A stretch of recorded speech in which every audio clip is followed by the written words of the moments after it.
Hello everyone, welcome to Princetonmakes podcast, and this is episode number 5. Wow! Princetonmakes is an artist cooperative, and we have a store at the Princeton Shopping Center, or we would like to call it a market. We have about 30 something artists and about maybe 15 studios in the store. So everybody's welcome if you haven't been there before at the Princeton Shopping Center. I'm your host, Zohar Lavi-Hasson, and I'm one of the artists at Princetonmakes. Today we have here Elisabeth Quatrano. Yay, hi Elisabeth. Hi. And we're very excited to have you. And actually we are in your home, Yes. Beautiful home in Princeton. Thanks, Zohar. You're Thanks for welcome. having me. Elisabeth is the artist of the month at Princetonmakes. Woo! Woo. And the artist of the month have a display at the window, but also they are doing a talk in our artist talk series. And Elisabeth's talk is, when is your talk, Elisabeth? February 16th. Doors open at 6:30. The talk will be from 7 to 8. The artist talk series happens the third Thursday of every month. Okay. So that's the third February Thursday. Cool. And Elisabeth's going to talk about her art and a lot of cool things. So please come. It's free and Yeah, and it's I'm open making to the food public. for it, so that'll Also be fun. making food. Yeah. Cool. There's a plug. Okay. So Elisabeth, Yes. can you tell me a little bit about your background, artistic background? Oh, my artistic background. I have been making art since I was really little. My mom encouraged us to make a lot of things at home, whether they were gifts or functional things that we needed, and out of necessity and for fun. And so I've been making things since I was really little, and I got feedback that, oh, you're creative, and I just shrugged it off for a long, long time. And I didn't really step into this idea that I had artistic abilities until my 30s probably. And it wasn't until my 40s that I felt like I could kind of own it and say it without wincing. So what were you in your previous life? I taught school, mostly a teacher, I would say. I also worked for a graphic design firm. I studied graphic design and was an office manager, and in retrospect, I was a latent graphic designer as well. And I was interested in being in that milieu, but I wasn't trained. And so I learned experientially by being there. And then I went and studied it a bit in City College of San Francisco when my kids went to school. And as soon as graphic design went from being a hand paste up boards and photographing things into the digital era, it became less interesting to me because it wasn't tactile, it was screen based. And that's when I shifted to ceramics, but now we're getting ahead of myself. Okay. All right, so you did a little bit of graphic design, and then 30s, 40s, you discovered you can be an artist. Yeah, I have a lot of decades now to reference. Yeah, I think I always felt like I was a teacher, and I taught grade school and coached and always enjoyed working with young people. And I think I fell back on that instead of being the artist, of helping other people. But I've just been in the past decade or two, I've been stepping into my own art, and then I started to see myself as an artist. And now I've even gone further. I think all humans are artists, and they don't really recognize it. So that's another whole philosophical piece. For sure, all humans have a potential to be artists. Right. Or if maybe, I think the term artist kind of freaks people out because it seems like you have to be good at something. Right. So I think I would rephrase that already and say all humans are creative. Yeah, I agree. We're here to create things, and we make our world around us every day, all the time. Right. And then some people choose to obsess about it. Some people not. Obsess. That's a funny word. I think it is about where we put our attention and then practicing. And I think it was Malcolm Gladwell that put in one of his books about having 10,000 hours to become a master at something. And so a lot of people can create, but it takes a lot of attention and intention to become a master at a certain material or a skill. Right. Which I think is so cool when you see the mastery. So you decided to become a practicing artist? Yeah. Was there a decision like that? There was a decision. It was lurking, and it became, it was sort of subconscious, and then it rose into my consciousness. And my kids went off to college, and my ex-husband and I moved to Dallas, Texas for his job, and I got there with no children in school and no community, and I realized this is a great time for me to really dig into my art. Mm-hmm. So I started doing ceramics, which I had done in high school, college, very intermittently, but I adored it. Yeah. And so I dove into that, and it just wasn't satisfying enough. I wanted more than just to make objects. I wanted to do conceptual work, which I had a little taste of in college and just wanted more. So I looked into art school and applied and didn't get in to graduate school. Oh. No, I know, shocking. I wasn't shocked. I was very disappointed. And I happened upon a guy at an art school in Oregon who said, "Oh, you might not be ready," which is, you definitely have the skills and the interest and, the intellect to do conceptual art and go to art graduate school.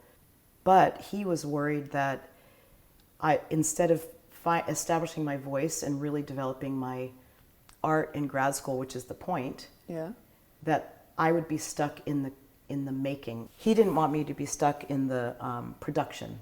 Right. And I didn't have enough, for example, glaze chemistry and kiln work, kiln use. So he suggested I do a post-baccalaureate year, which is post-baccalaureate being after college, a year to kind of do prerequisites and prepare. And so I did that in Oregon and had a phenomenal time. And it was a test for me. Did I want to go further, or was that enough? Right. And so I did long distance from Dallas, and I loved it so much I wanted more. So then I applied again and got in. Oh. So I got into Cranbrook Academy of Art, which is in Michigan, just north of Detroit. It's an historic, amazing school. I was so lucky to get in there. Wow. It's a very unusual school where it's studio based. So there was only one class. Wow. And the rest was studio work, and then you spend all your time critiquing yourself. People critique you, you critique others, and it was experiential, intense, and a very deep dive into so many art in general, but so many different materials and watching different artists work. So it wasn't only for ceramics? Mine was, I was in the ceramics department, but they also encouraged a lot of cross-pollination. So there were people that dabbled in different things, and I spent a lot of my time in the fiber department. Okay. Yeah. I graduated from Cranbrook in May of 2021, and I wanted to move close to my kids, who both live in New York, and they're both theater artists, they're actors. And I wanted to be near art communities, so the dinky that gets me to New York is so great. But I really wasn't up for the density of living in Brooklyn or someplace that was exciting like that. Yeah. I went to Princeton undergrad, so this is a town that I know. I knew I wanted to live in a university town. Yeah. And so Princeton's like perfect balance of all those things for me. Good. High level life of the mind, performing arts, lectures, progressive people, thinking, nature. Yeah. It's an amazing town. Yeah. So that made We're me lucky happy. that you came here. Oh, thank you. So that was a great landing spot after grad school. And again, I moved without children in school or a job. And so I was really looking for a way to get some traction in the community. And so I wanted to teach, and I'm still looking for a teaching position somewhere. And when I stumbled upon Princetonmakes, a friend of mine told me to go find Jim Levine and see what was going on. I was so delighted to see this really open community interested in the arts and supporting each other. And what I love about it is just organic. When Jim said I should take the first studio in the basement, I was just delighted because I inherited almost 30 artists as a cluster of people that I could talk about art with. And also it nurtures me to see other people working. It reminds me about how their practice is different than mine or like mine. And it just keeps me aware of what I'm doing. And it's been really amazing. And it's growing fast. Yeah. It's really been an amazing community. Yeah. So I feel very fortunate. Elisabeth has a a very cool studio in the basement. In the basement. Do you have a name now for the basement, or is it still just the I basement? think it's called the basement. All right, so I want to talk about your art. Okay. So what kind of art do you make? I know it's a complicated question for you. It's actually an easy question. It's complicated. My answer is complex. I make several different kinds of art, functional art and conceptual art. I'm also interested in teaching as an art form.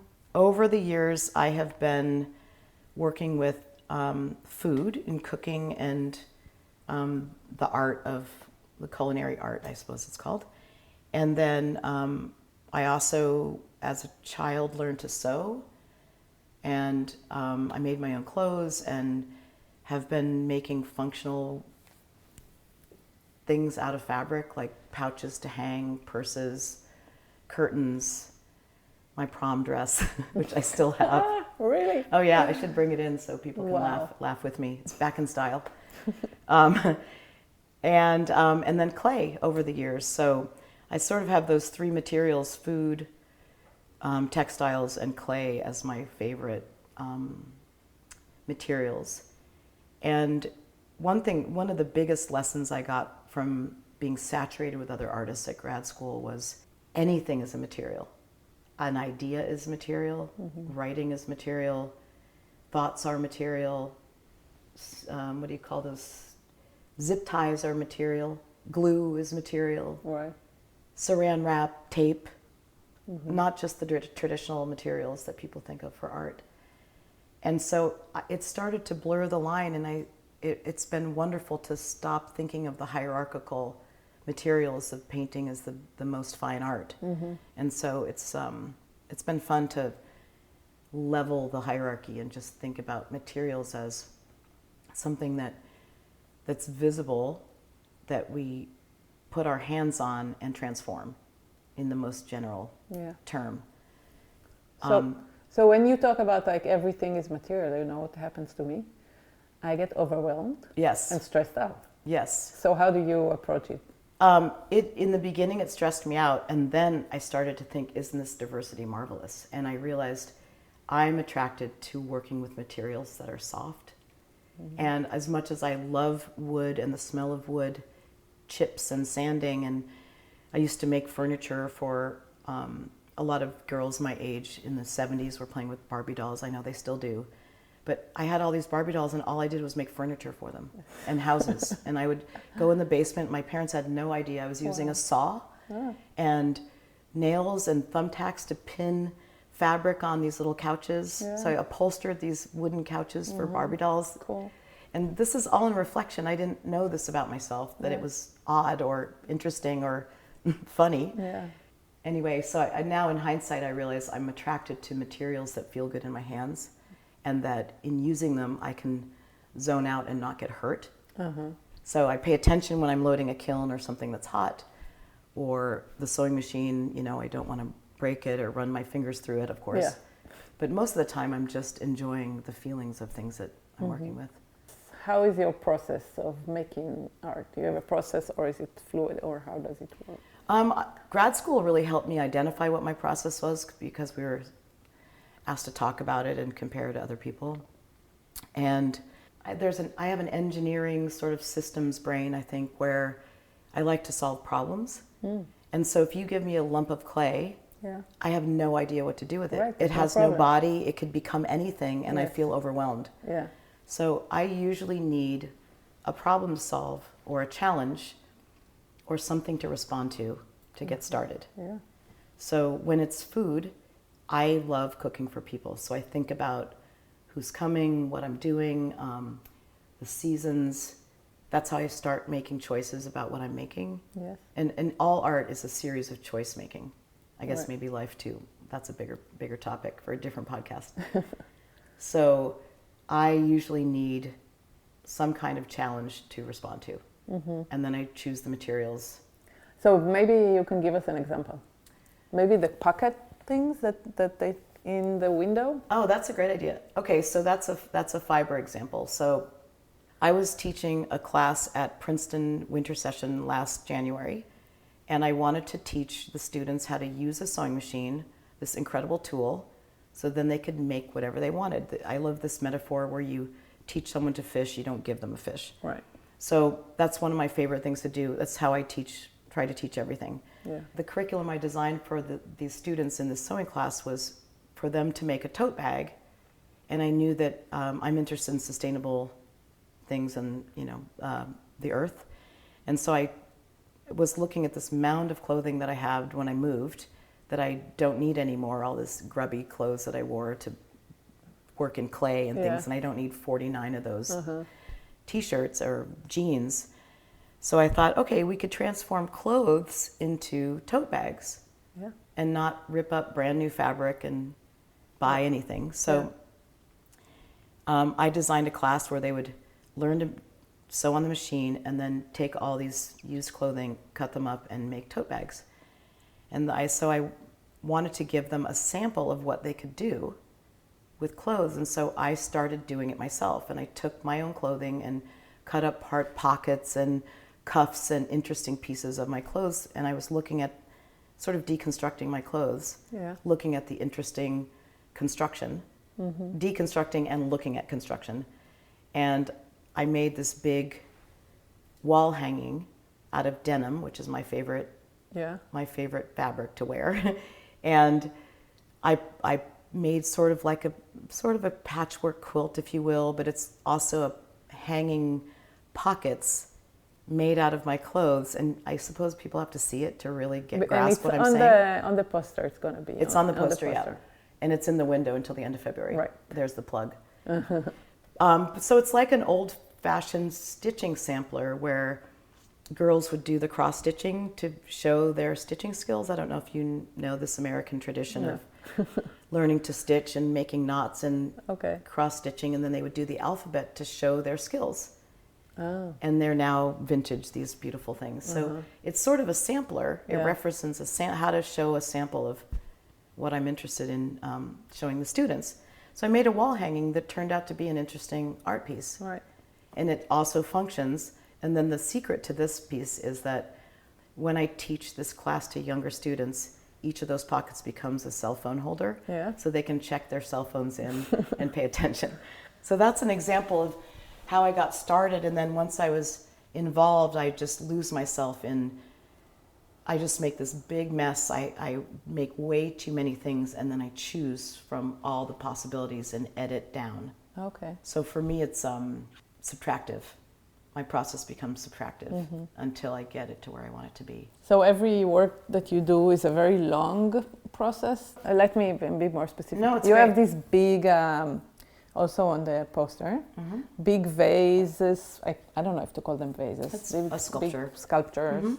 What's the process of making this? Does it take a long time? And you make a painting, you come every time and you look at it and you reshape it and you change it and you...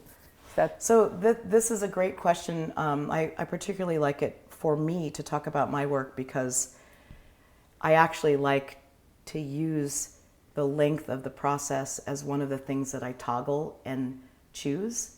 So for example, when I'm making food, I'm actually very quick and I don't like to fuss for a long time because I like really simple food. And I've made croissant and baklava, and that's a process of bread, and it takes a while. So I do love process, but sometimes I like very minimal process and just quick, and not quick like fast food, but I don't want to spend a lot of time. I don't want to belabor a big, long thing. And other times, like that sculpture you're referencing, it's almost 5 feet tall, and I fired it 5 times. It took me 4 months to make. Wow. But that process was very long. Yeah. But that was a choice. I could have made that in 3 weeks. Okay. But conceptually, that piece is about process and the forces of gravity. As the piece was drying, it started to slump. Gravity pulled it down, and then it got completely beaten up in the kiln. Oh. And the force of heat, I don't know if you call that a force, I suppose. Yeah. Heat also changes it and beat it up, and then I fired it 5 times. So that has been a tortured piece, and that's part of the concept of that piece is how much can it take So, Elisabeth, I want to ask you this big question. It's giant. Are you ready? Hit it. Why do you make art? I love this question because I think about it all the time. I make art either for functional purposes, for conceptual purposes. I guess that's a function for me because I like thinking about things. And finally, this idea of we think while we're making, so thinking through making. So I sort through things when I'm making, whether they're emotional, intellectual, physical, social. Thinking through making is a great way to put it. It's not intellectual thinking. It's sort of a subconscious working through something that you're not quite aware of. I'm not quite aware of. And so sometimes I'll start by thinking intellectually and then it'll dissolve and it will become, I'll go into this zone that people talk about where I feel very connected to myself, the materials, the world at large, and I get lost and time disappears. And then, but I'm still working through something sort of peripherally. I'm not sure what the right words are. And then later I can look back at it and I realize something from it. So it's not mind thinking, it's like my body's processing something. Processing, yeah. I also was introduced in art school to something called research-based art, and a lot of students are research-based artists. So they would do research on feminism or racism, and then their art would be about that, or even population growth. And so they would use their intellect to get interested and then make something that was a nonverbal interpretation of what they were thinking. So I have some of my work is research-based. Some is just meditative, soothing. Sometimes it's purpose with a purpose. I love throwing a dinner party or... Right. If making art is a series of decisions, then every single decision should be intentional at some level. And it also happens that sometimes we make subconscious choices that we don't really understand until maybe much later. I saw this wonderful video that John Cleese did, the Monty Python guy, about creativity. And he's a very creative comedian, actor, writer, director person.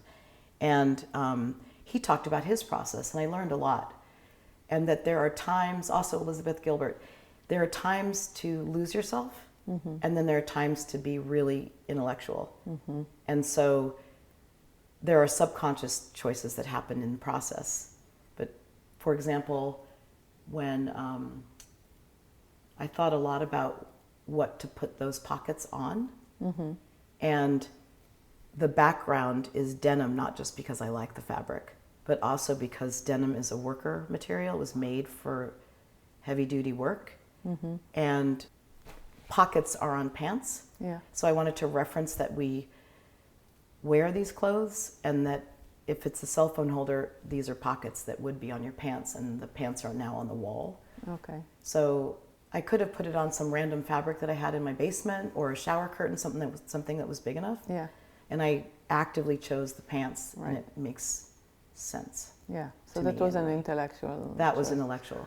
But while I was fumbling around with all the fabrics and cutting off a cuff, I was just grabbing what I liked, cutting a shape, sticking it on, arranging it in a way that was pleasing to me. And then so there are times to turn off your intellect and on, and that's, I think, another part of the craft. So we said you have like an idea or a feeling or a research, and then how do you decide which material you're going to work with? Oh, right. I forgot that part of the question. I'm not avoiding the question, but I would also like to bring this up. That conceptual art, one of the themes of conceptual art that seems to be prevalent is permanence and ephemerality. What I like about the materials that I just happen to have used my whole life is food is really ephemeral. It's gone before you wished it were gone. And then fibers, textiles can last, a couple generations if they were preserved longer, like tapestries from hundreds of years ago. But ceramics can last 3,000 to 5,000 years. And so making something out of clay that vitrifies in the kiln and becomes ceramic material, that's a lasting object. That's a statement. So with those three materials, if I want permanence versus ephemerality to be part of the discussion of what I want to make, I would know which material to choose to speak that language. Yeah. So that's when it's an intellectual choice, which sometimes happens too. It is an intellectual choice for the maker, but I think for the viewer, it's subconscious and just understood in our bodies. We covered a lot of different interesting things, and I want to move us on to the rapid questions. Are you ready? I'm ready. Do I need to stretch or stretch? put my sneakers on? The way that this works is I ask every artist that comes here or that is in the podcast a few questions, and then you answer with one word. Okay. So let's start. What is your favorite artist of all time? Just one? You can say two. I will give you two. I would say Alexander Calder. Oh, yeah. And then I think Picasso's just a master. What's your favorite material to create with? Woo! Oh, no, really? I love working with clay, porcelain specifically. What music do you like to listen, if any, when you work? When I do my most creative work, it has to be quiet. So I don't listen to music. Cool. What space do you feel most comfortable and creative in? I need to be alone, and the space needs to be light and clutter-free.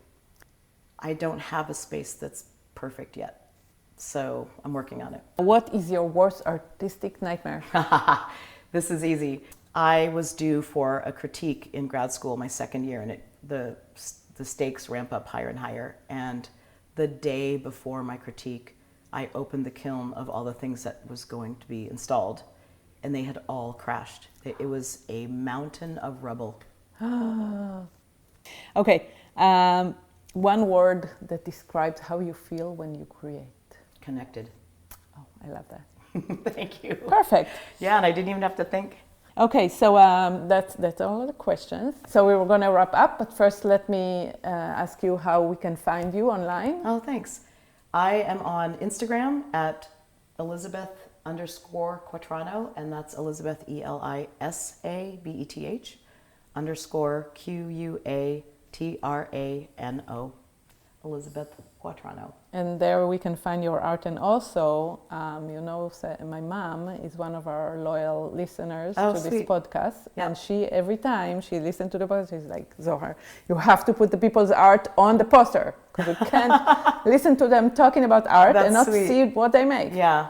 So I ignored her until now, but now finally the poster is going to have some artwork. Yeah, I'm working on a website, but I'll get that up on my Instagram. Okay, you can see the work, Elisabeth's work, also on the poster and also on her Instagram, and of course come to Princetonmakes and see her work.